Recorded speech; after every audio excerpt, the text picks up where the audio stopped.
my name is Holly. And I'm Grant. And today we're going to be sharing with you prayer requests for the ministry here in Slovenia. Our first prayer request is for action groups that we're going to be forming in the next few weeks with the students that we've met on campus already. We just need prayers for discernment as to which students to ask to be a part of these groups.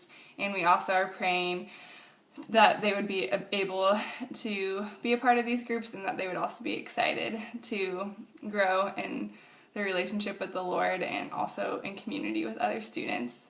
Our next prayer request is for our weekly meeting on Tuesday nights at 7. We haven't had a ton of students coming every week due to conflict in schedules and other things.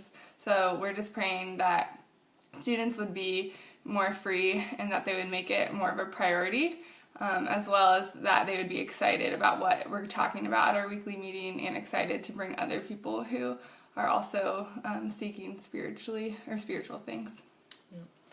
Our third prayer request is just for the New Age beliefs that we've really been encountering, just these false beliefs that a majority of Slovene students, it would seem, hold to.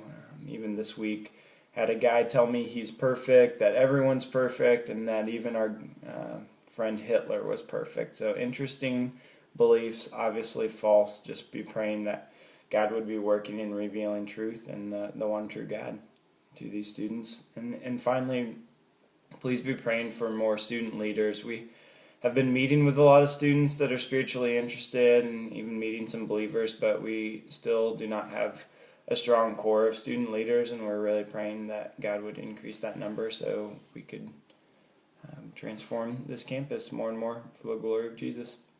Thanks, guys.